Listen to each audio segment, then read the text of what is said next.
Assalamu alaikum warahmatullah. Thank you so much, Uncle Mifta. You don't give mic to a Mauli's hand, so good luck. I don't know whether you're going to be put for or we'll see. Jazakallah khair, and thank you so much for this opportunity. And I've been doing practice law for 21 years, alhamdulillah, and we're going to talk about will, and it's a very sensitive topic because good thing I have that many Muslims that are thinking about that. MashaAllah, it's great. Usually it happens only in Hajj season. That's a good season for will. I don't know why, but I get a lot of people, brother, I'm going for Hajj, sister, I'm going for Hajj, can you write my will now? Which is a good thing, at least we write a will, that's great, but why only Hajj time, we can die anytime, but that's the only time people think about will, but we should have will. Any question about Islam, an Islamic perspective of that, brother, and Imam will inshallah answer that. I'm not authorized to, and I don't have the knowledge to do it.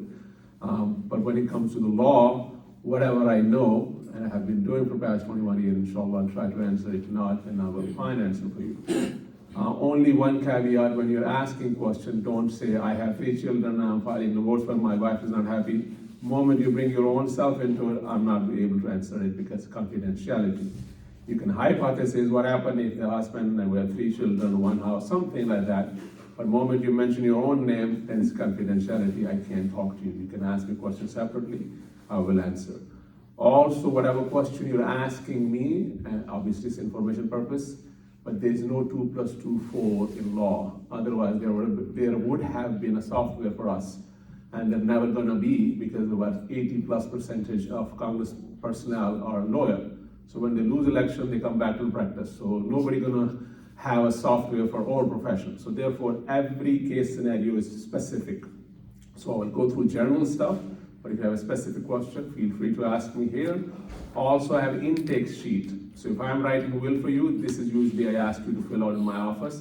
I have about 35 of them here, so you can grab one. And it's better if you have in your hand, so when I go through this, it's easy to answer or follow through. So those are the caveats. Any Islamic aspect, ask him. What we're going to talk about is will. There are 4 different documents. We'll talk about it briefly, inshallah. One thing about Islamic aspect of that, I just want to bring it up. Now, obviously, Shaykh will correct me if I'm wrong. It's mandatory to have will, but there's always a question, brother. Why? How can you say the will is mandatory? Because we have Islamic aspect of the will is whatever is yours according to Islamic law should be distributed. Read Quran, Surah Nisa, it's already there. What wife gets, what son gets, what daughter gets, everybody's there. Then why we need to write it? So Islamic perspective of the will is that 33%, up to 33%, that you can give it to whoever you want. That is the will. But the rest of 63+% is already dictated in the Quran. There's no if and but. So the people do come up with that statement from prophetic tradition and say, listen, there is no wasiyah because it's already dictated in the Quran. Why are you writing it?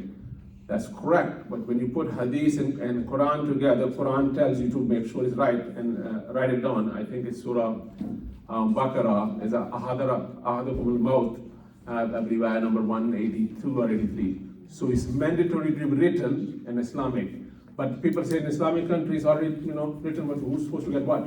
Unfortunately, we're not living in an Islamic country. So even 66% or 63% has to be written. In this country, you have to have a written document, otherwise there's no will.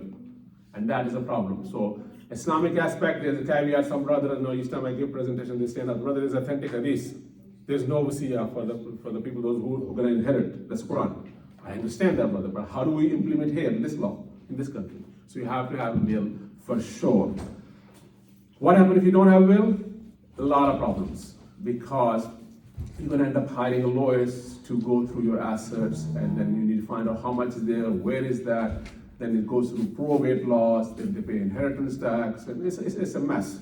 You don't want to have that stuff when you are dead and the family is dealing with it. I personally have gone through a couple of cases where husband died and the wife is in iddat, and now the 4 months, she's stuck in house, she's not going out of house. And if you don't pay your mortgage payment for 3 months, your house is on foreclosure. And that brother was a Hafiz al-Quran himself, may Allah give him Jannat al-Firdaus, Ameen Summa Ameen. But he passed away, there was no wasiyah, there were 4 houses on foreclosure, and we really had to twist our arm and make connection and contact and really go through the judges to make sure the houses are not on foreclosure. So alhamdulillah, that family was saved. But just write it down. To fulfill Islamic obligation under Pennsylvania law, you can have your will by handwritten, holographic will. So I would suggest and request every single one of you, write down your will. You want to come to my office, welcome. You want to go to another attorney, all the best. But that's something you can go in detail later on. But for tonight, before you sleep, just write down something. This is my last will. I want to distribute all my assets according to Islamic law. Ejaz Sabir, 9/15, June 13, and sign it, put it under the pillow. God knows if you die tonight, at least you have fulfilled your Islamic obligation, and that document is valid. We can go through court system and distribute according to Islamic law. So you must do that to at least in the eyes of Allah that you have done. But later on, you need to go through these all documents and do it proper way. There are 4 documents, 4 scenarios. Number 1, I was driving here. I had another meeting in Abu Dhabi. I was driving. What happened if I drive fast? Okay. There are 4 documents we're going to talk about. One is power of attorney. Then it's living will. It's a health directive. Somebody asked already a question about it. Then it's health power of attorney, and then will. So I was driving here, for example. I was driving fast here. I have accident, go to hospital, broke my leg or back. I'm in a hospital for 3 months. I'm not able to get up from there, but I'm conscious. I know what's going on. I can remote access to my office, but I cannot pay the bills and stuff like that.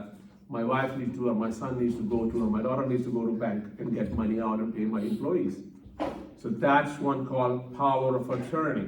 In India, Pakistan, Bangladesh, we call authority letter. So that gives somebody authority to act on my behalf. I lost my passport or something. So she will act. I'm conscious, I'm aware, I know what's going on, but I'm physically not able to do it. It's immobile. And now she's acting on my behalf. That's called power of attorney, durable power of attorney, different names. Go ahead. Number 2, what happened? And there I go into something, infection happens, or chronic illness, or some cancer diagnosis, whatever. No, I'm end up in nursing home or home care. Life's gonna go on. So now home care person comes to my house, or I end up in nursing home, and it's a long-term illness now. So what happens? Who makes a decision? While I'm in this transition, COVID happens. They pick me up and take me to the hospital. No, my family doesn't know where the heck I am. Because if you keep on calling, sorry, who you are, I'm wife, I'm husband, doesn't matter. So you got to have a health power attorney to act as your principal or agent on your behalf. No, you have to have a health power attorney. Well, while I'm in there and they see my ID, they say this dude is about to die, but he says organ donor. So let's take his eye out, let's take his heart out. Okay, great. So now they start chopping me up, about to. Then my wife runs in and says, son, no, don't do it. Who are you? Well, I am the one that's closest relative, and they said, don't do it. Well, his ID says that, no, I have a health directive, a living will. So I am still living, that's why it's will, living will. So now they stop me. Okay, fine. End of story. Inna lillahi wa inna ilayhi raji'un. I'm dead. Now comes the will. That's the final document. So you just write a will. But before you die, a lot of other things that you need to worry about as well. So there are 4 different documents. One is a power of attorney, authority letter. Number 2 is a health power of attorney. And number 3 is a living will or health directive. And number 4 is actual will. And that's how it works. What do you need for will? You need to make sure what your assets are as of today. Allah give you a healthy life, and inshallah you have a lot more.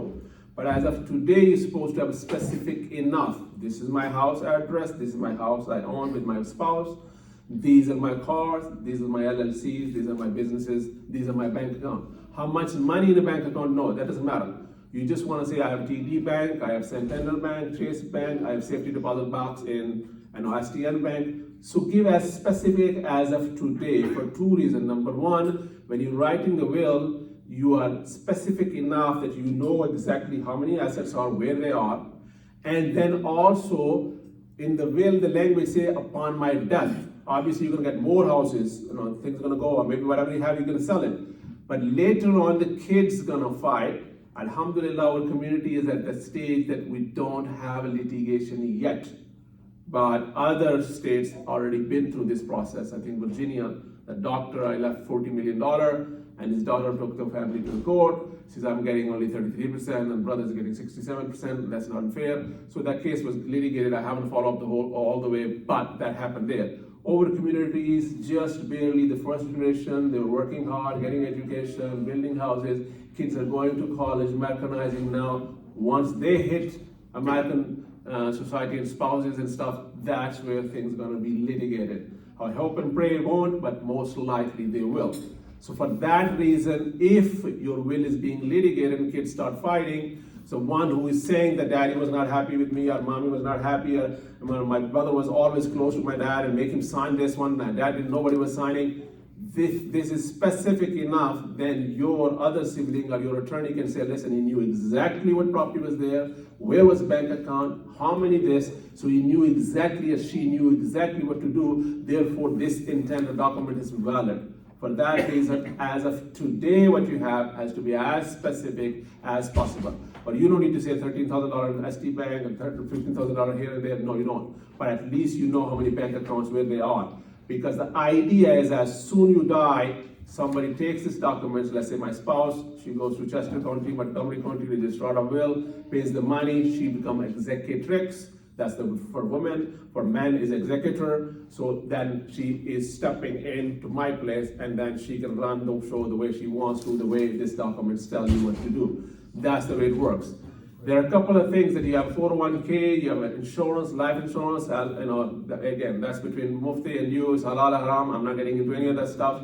But if you have those, whatever beneficiary you have written there, that will supersede. For example, I have 401k, and my beneficiary there is my wife.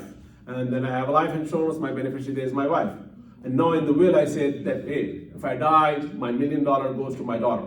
No, it won't go to daughter, it'll go to the wife because it's written in the document as a beneficiary's wife. So that document will supersede. Then why would you mention in your will that you have life insurance and you have retirement? Because your children, your family need to know the money is sitting somewhere.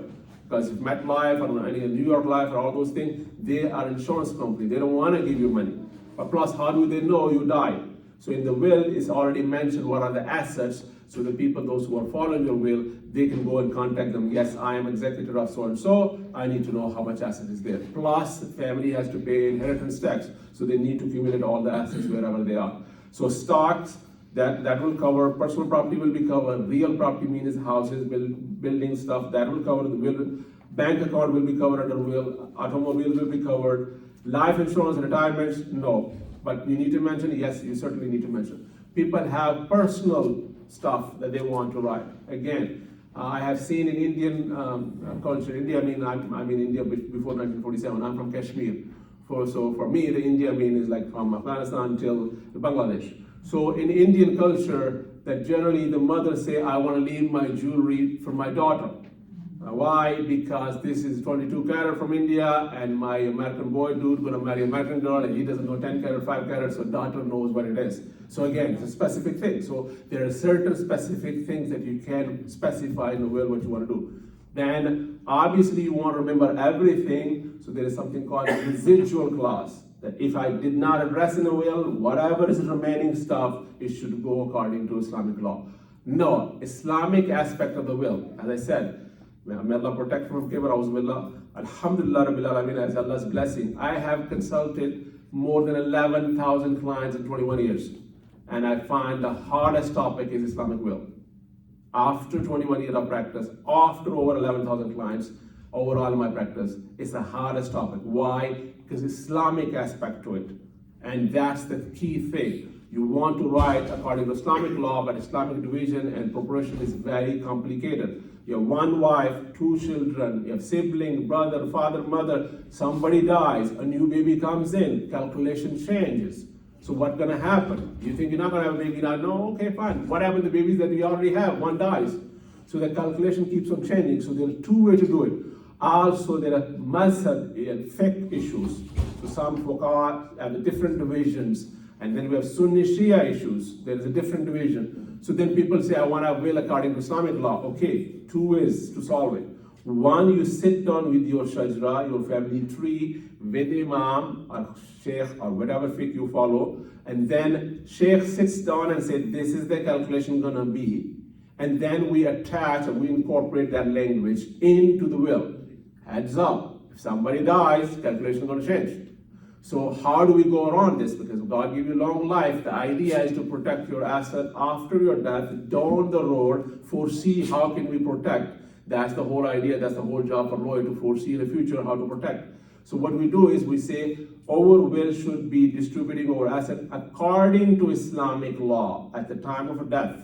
How do we know? Because that's why you do a lot of times the will product. Brother Najib, I saw him here. We did a couple of years ago here, the program in this masjid. I wanted people to write a will, give money to the masjid, and then from there I take whatever percentage, the rest money goes to masjid. So two ways. One, the masjid gets the funds. Second, if you're janazah, it's going to come to the imam. So at that time, your wife or your husband doesn't want to know how much asset is. They're emotionally distraught. But imam can say to son or daughter and wife or husband, hey, listen, based on our record that your husband or your spouse has a will somewhere. He does not know what's content in there. But obviously, family going to dig up, there is a lawyer involved, so okay, fine, they'll contact, and then we have will. A lot of time people don't know there is will or not. And then they start asking questions, and it becomes a problem. So usually we do with the masajid, so that way if the janazah comes back, and then you know where it is, and that's the easy way to go back. But it's entirely up to you, whatever way you want to do it. One key thing, the practical aspect, do not put these documents in safe deposit box. Because if you have this document in safe deposit box, and if you die, I don't have power of attorney to get to your bank, I will never be able to get this document out. So for that reason, if you want to keep these executed documents, then keep power of attorney in your possession, and the rest of them, if you want to put it there, so at least your child, whoever is going to be your executor, can go to bank and tell the bank, hey, there's a safe deposit box. In that safe deposit box, my dad's and my mom's documents. So for that reason, people have made that mistake in the past, so please do not make that mistake. No. How does it work? I'm going to write a will, Islamic aspect. So we say, according to Islamic law at the time of my death. No, if I die, my wife going to come. She knows where the bank accounts are. She knows how much the asset is. I'm a real estate attorney as well. I have 4 properties, so they're going to come and go, flipping this and that. So at that time, she will sit down and say, listen, we have 3 children. His mom is alive, and dad is alive. What do we do now? And that time, Imam can sit down and say, listen, this is what the asset should be. Okay, I have 3.5 million. What should we do? Okay, son going to get this, daughter going to get this, mother going to get this, whatever it is.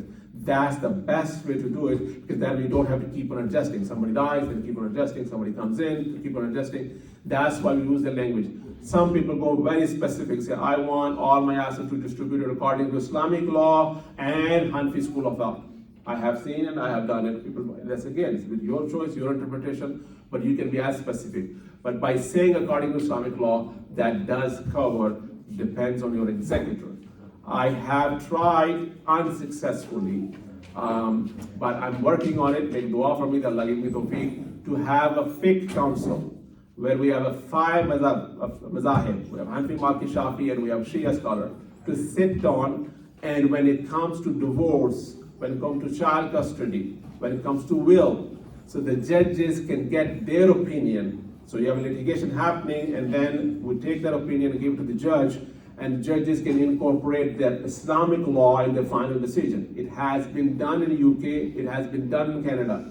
So I'm working on it. Last time we tried, got very close, but you know how to put 5 different fiqh under one roof, it is complicated. So make dua that Allah give us tawfiq. So judges are amicable and really looking forward. They're saying, if you have any Islamic aspect of that, give us your advisory committee, that we will take your advice under, our opinion, under our advisement. So we're working on that part, but that's no. When I'm writing the will, and I'm just yapping it, so I'm just going to give you all the stuff and then specific question. When you're writing the will, you're supposed to have executor, A, B, C. If Brother Akil, if my wife cannot do it, then Brother Akil will do it. If he cannot do it, then some other brother will do it.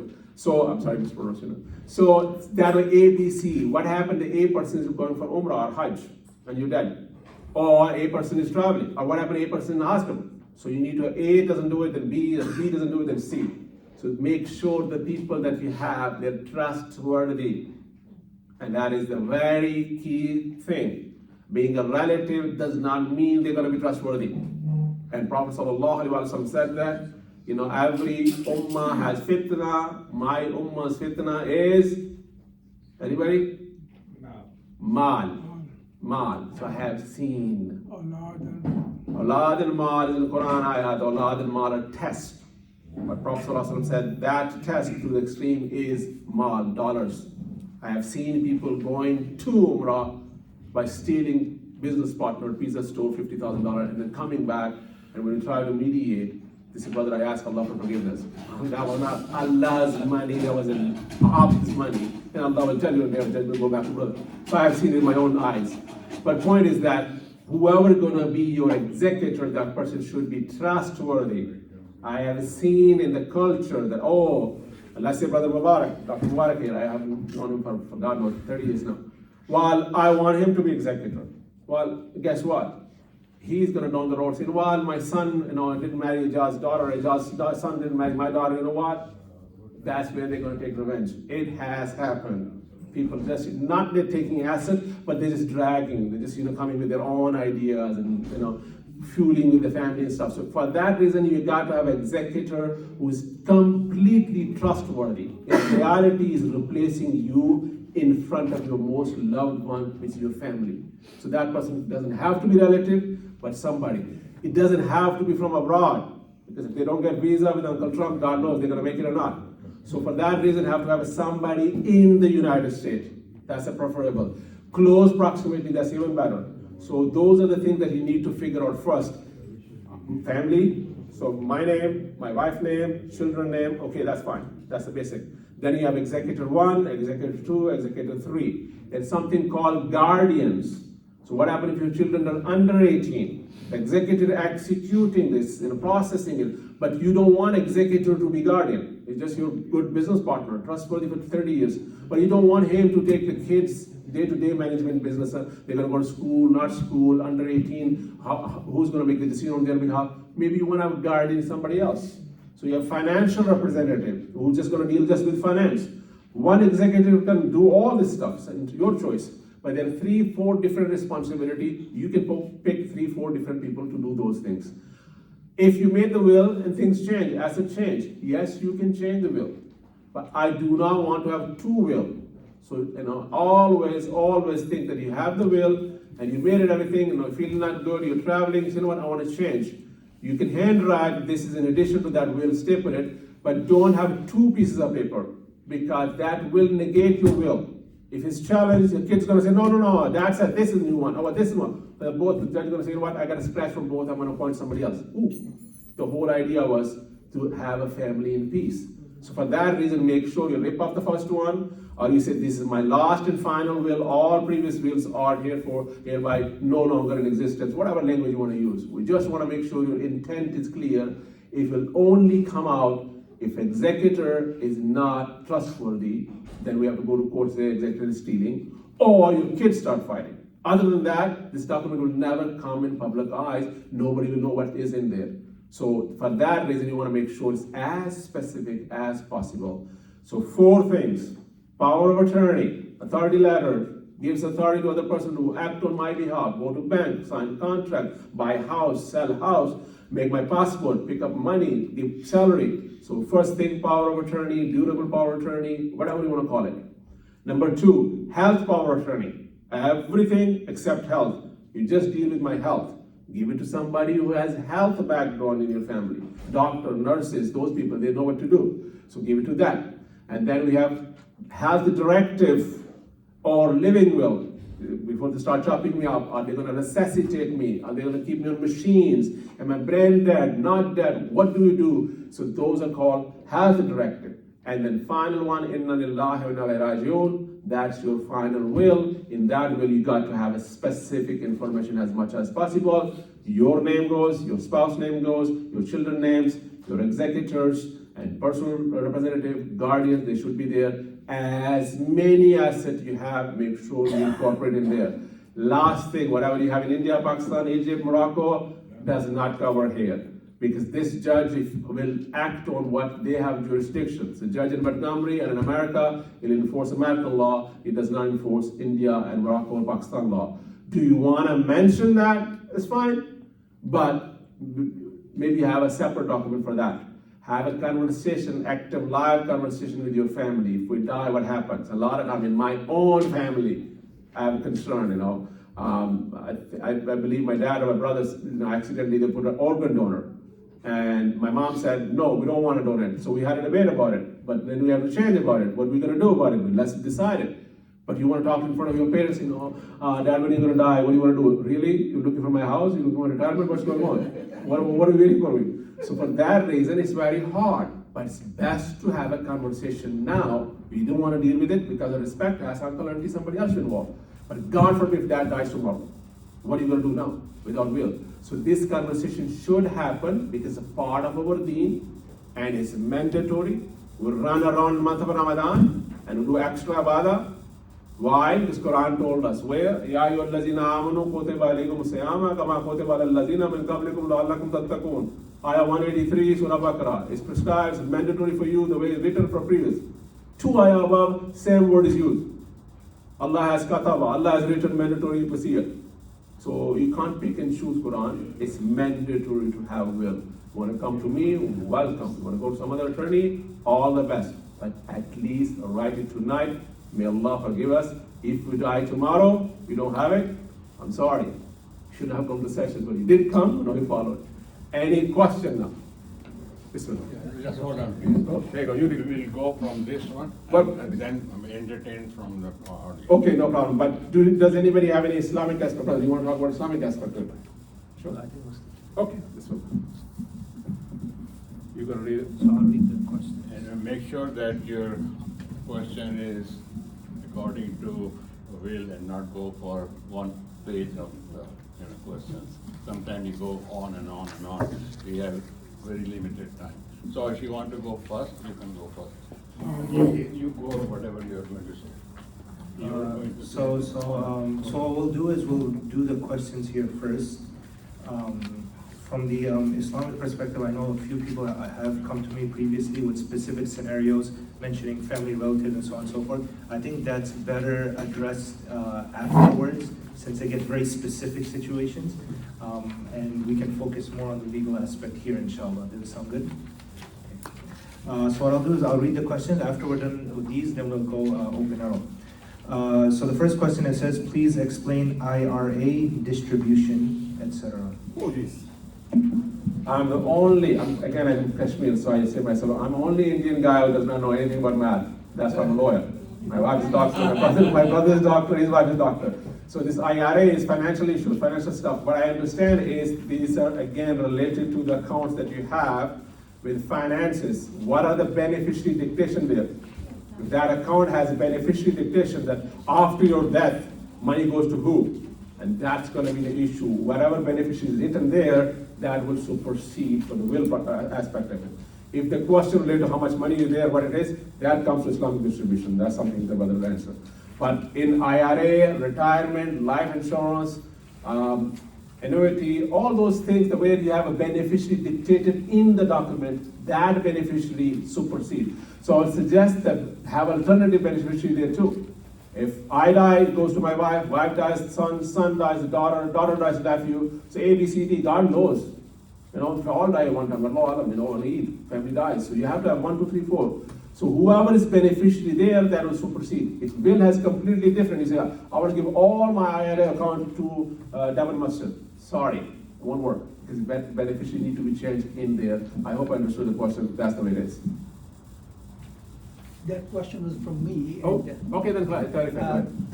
This is a question I've been battling with for the last 4 years.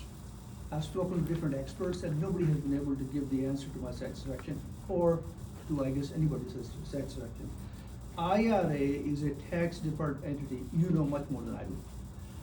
The husband dies, the money, that goes to the wife. It continues to stay tax-deferred. The wife dies, then it gets distributed to the Children. beneficiaries. So when the husband dies, does all of that has to be liquidated, taxes paid, and then sent to wherever, where we don't want them to go? Here's the thing. Question I have I look at different angles. How would you pay zakat on this? Is this your property? What? Is your possession? It's not in my possession. So do you pay the zakat? If you pay zakat, that's your property. So no, you delegate the way you want to. But if you're not paying zakat, then it's trickled on, same way under American tax. Who realized the income? It's been deferred because you don't want to pay tax. We do that something called 1031 exchange, property. So I sold a property for $1 million. Within 42 days, I buy another one for $1 million. I didn't pay any tax. Another million. I bought 15 property, and my million become 10 million. I now pay zero. Why? Because 1031 exchange. The moment I realize final income in my account, I pay tax on that one. But that money was never in my possession. What about the zakat aspect of it? So if the zakat you're paying, which means your malkiyat, your possession, your ownership now, therefore you're responsible to delegate this one. And according to Islamic law, it should be delegated 1/8, 1/4 to your children, to mother, wife, and things. But what we see we're talking about is 33%. Over loss. He has one daughter, and he said, "Oh, Ya Rasulullah, I want to give my wealth to so and so." And he said, "How much? I want to give, all." He said, "No, 50, no." He said, 33. I said, "Okay." So from there, the Sunni school of thought, correct me if I'm wrong, where interpretation is that up to 33% is your asset. You want to delegate to masjid, the charity, but the rest is dictated from God.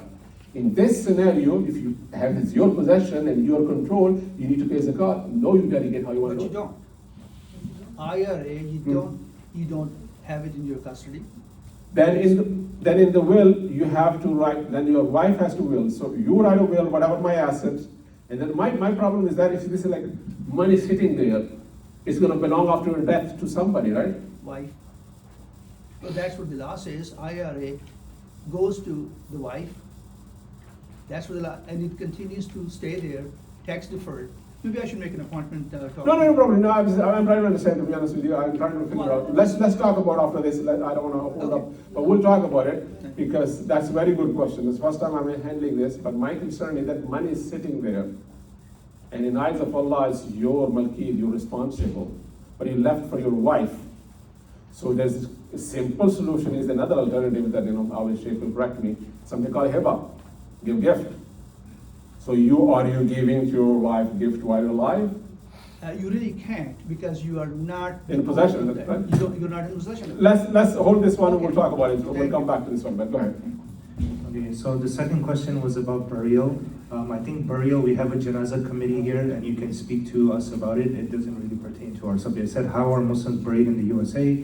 Do we have to buy graves? Is there Muslim cemeteries? I think we can speak to the janazah committee here, or you can speak to me and I can take you to that. The third question is difference between will and trust. Very good question. I do not handle trust, and trust is completely different entity, a different animal. You need to talk to a trust attorney.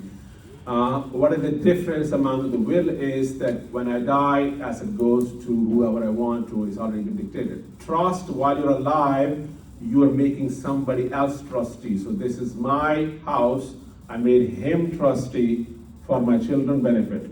So property moved from my hand to there. I have no access to it. Now he's holding for my children's benefit.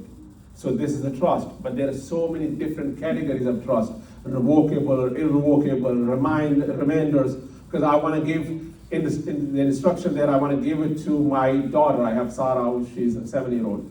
I want to give to Sarah when she reaches age 18. I have son Abdullah, who's a 19-year-old. Well, son will get only if he does not use drugs. So no, we have to have a reminder, the condition that goes in there, the son is on drug, or he's marrying and he's the oldest one, and no, the wife has a lawsuit and divorce, there is no prenuptial, I transfer everything to him, okay, Allah Akbar, my other 3 daughters are not going to get anything. So there are a lot of things in trust coming back and forth. Also there are tax consequences. Here in the will, when you transfer, there's inheritance tax. They automatically, my children are going to get $2 million, $3 million property, okay, somebody got to pay tax. So they're inheriting it, they're owning it, so they're 4.5% tax. But in trust, the tax can be deferred. So there is different tax benefit to that. But talk to a trust attorney, and but I would suggest that for Islamic aspect, you should have a will. And what people do is they make a trust and then say, trust, I would put my trust asset into will. I'm saying in my will, my trust should be distributed that way. So I'm still writing a will, but I want my asset to allocate while I'm alive and give these conditions. That's the trust is. But again, that's not my subject matter, but talk to some trust attorneys. As for, sorry for coming back to the first question, just quickly. We do make the will. In the will, we have preamble. I'm a Muslim and I want to die. I want to bury it according to Islamic law. There's not too much shenanigans. Very simple grave, simple aspect. My face toward Kaaba. I instruct my family to abide by my Islamic, my constitutional rights. So in our will, its preamble is right there. As for Islamic cemeteries, so we have here, we also one Muslim cemetery owned by Muslims in Newton Square in Delaware, 16 acres. So that's something separate we'll talk.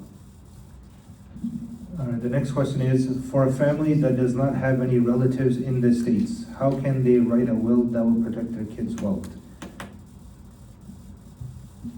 If they don't have relatives, so I am assuming that they are talking about they don't have any executor or they don't have a personal representative. That's what I'm assuming, right? The question is that if they don't have any, so if they don't have any relative, but they're saying how their kids will be protected, right? That's part of the question? Yes.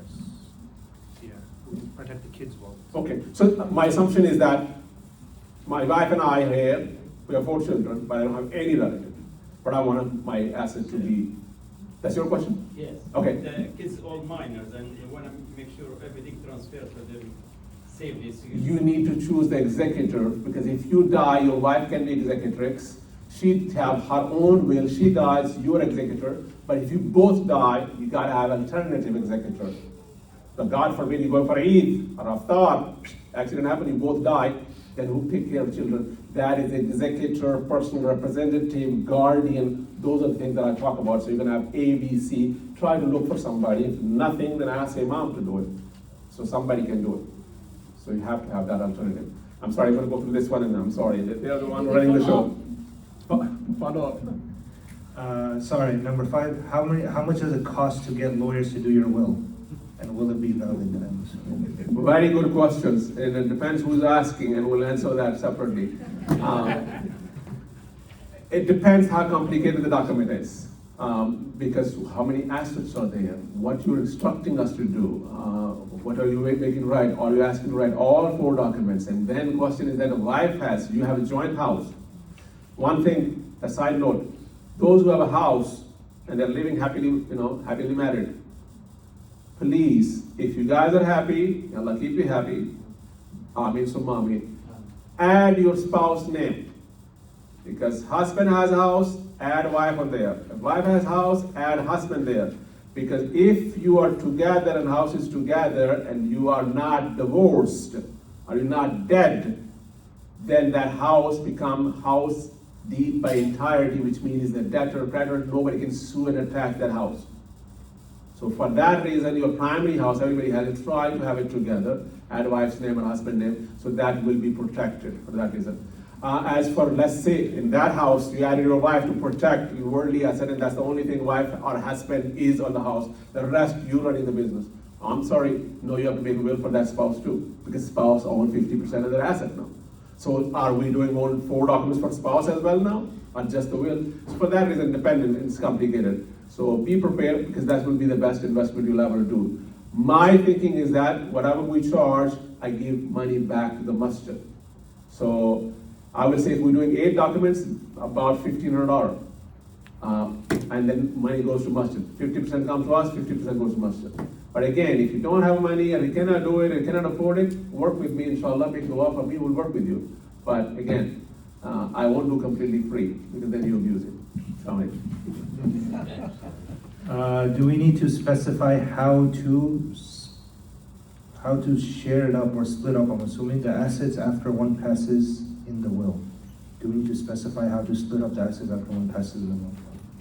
Absolutely, because that's what the Islamic will is all about.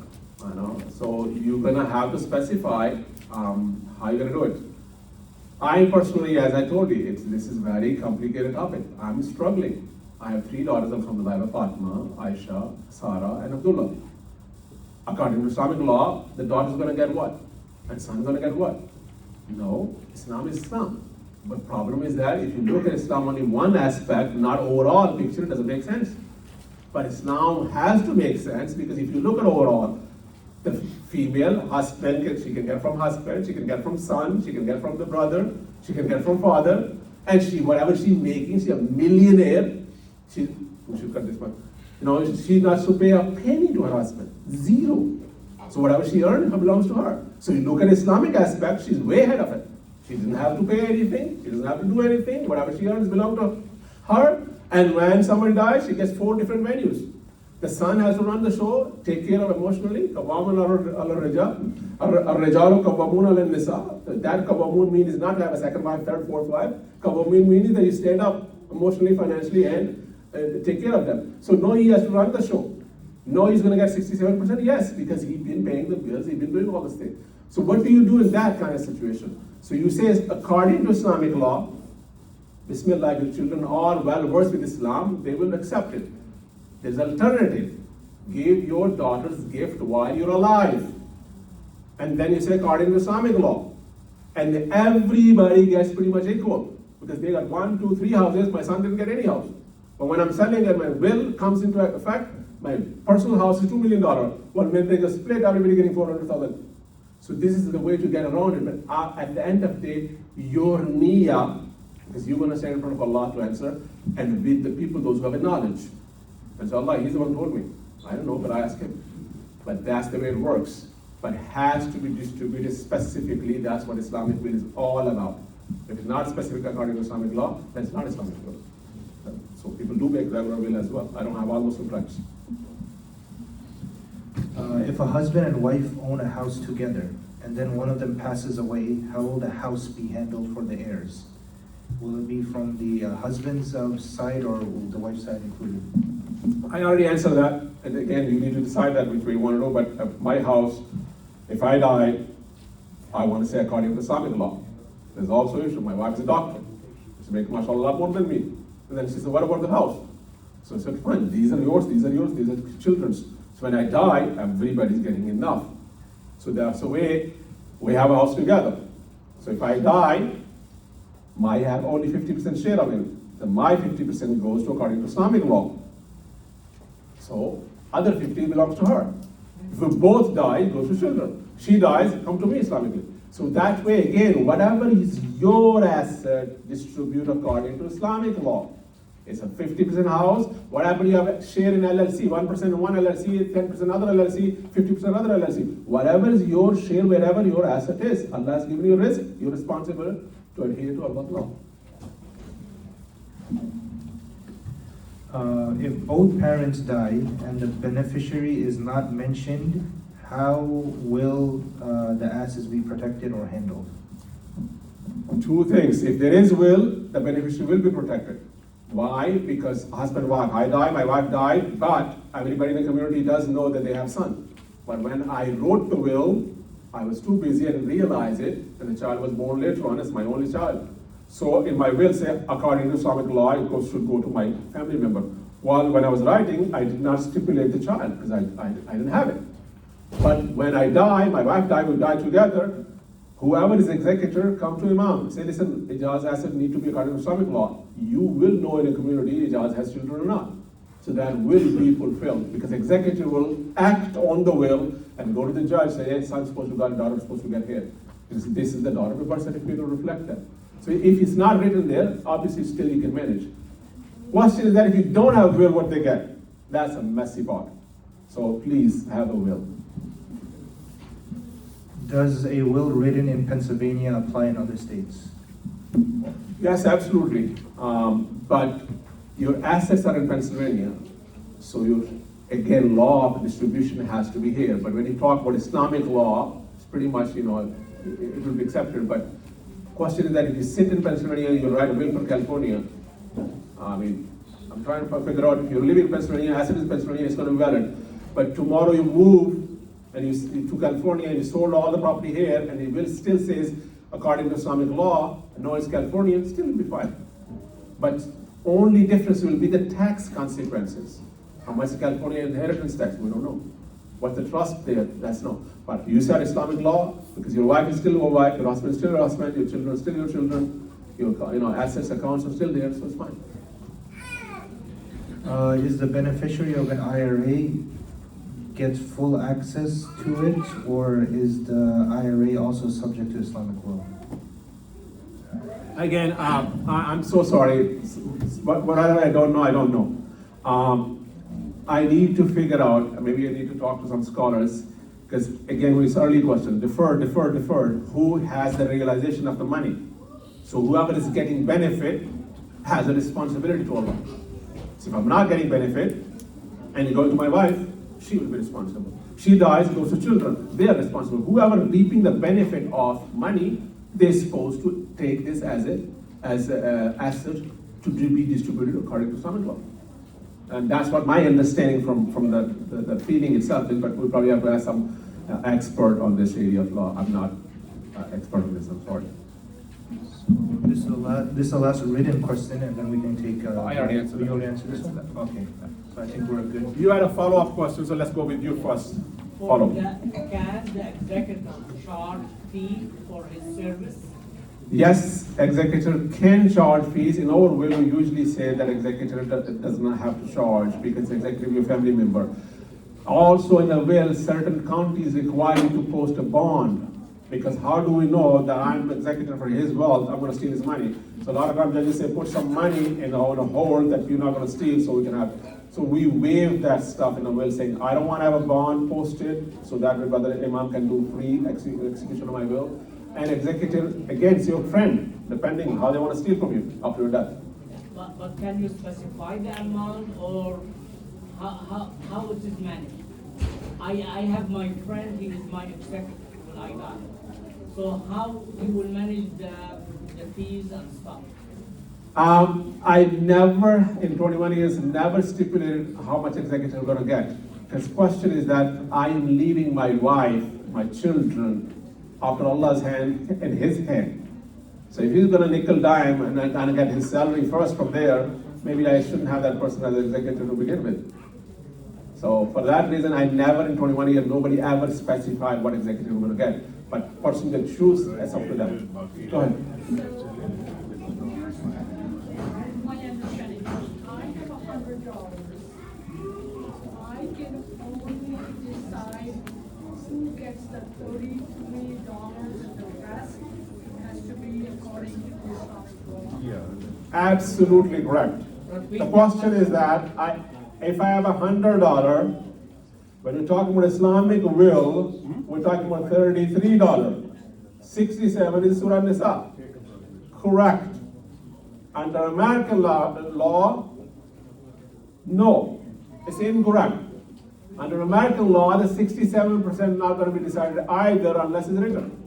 So for that reason, we have to mix both of them. That's where people get really iffy. I had almost people, brother from Lebanon, he got up and almost was going to throw me off. He said, brother, you don't know this hadith. It's there, it's authentic. Well, I know it's authentic, brother, but we're not living in Makkah. How are we going to enforce it? So that is correct interpretation. You have only will and wasiyah when Quran talks about it, when Muhammad said leave a wasiyah, and then we have the hadith that if you have even half of the date, that is 33 out of 100. But under American law, the 67 also has to be written. Good question. So in my will, then I have to say that $33 will be how I want it spent, and the rest to be spent by Islamic law. Question is that in my will, I have to say then, I want 33%. 33 is max, you don't have to do 33. 33% according to Islamic law, the rest, obviously, the way you want to do it. Problem is that the rest, if you want to leave it to American law, it's going to be daughter, son, equal. So you still have to say Islamic law in that aspect as well.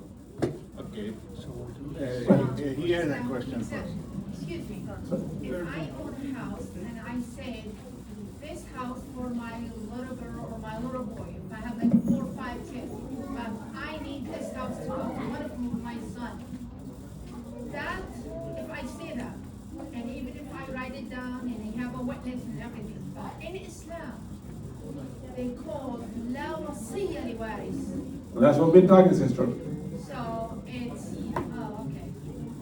That's what we're talking. That's a hadith, la wasiya waris. Yeah. But how do you know? Aina Mursa, how do you know who's waris? I'm a American judge. How do I know who's Yeah, Mursa? yeah, that's true. That's the only thing. in Islam. That's the only thing. Yes, Go ahead. Go ahead. Oh no, back there, sorry. Hey, wait, hold on. Oh no, why don't you keep a mic, because I don't want to get in trouble. You all can.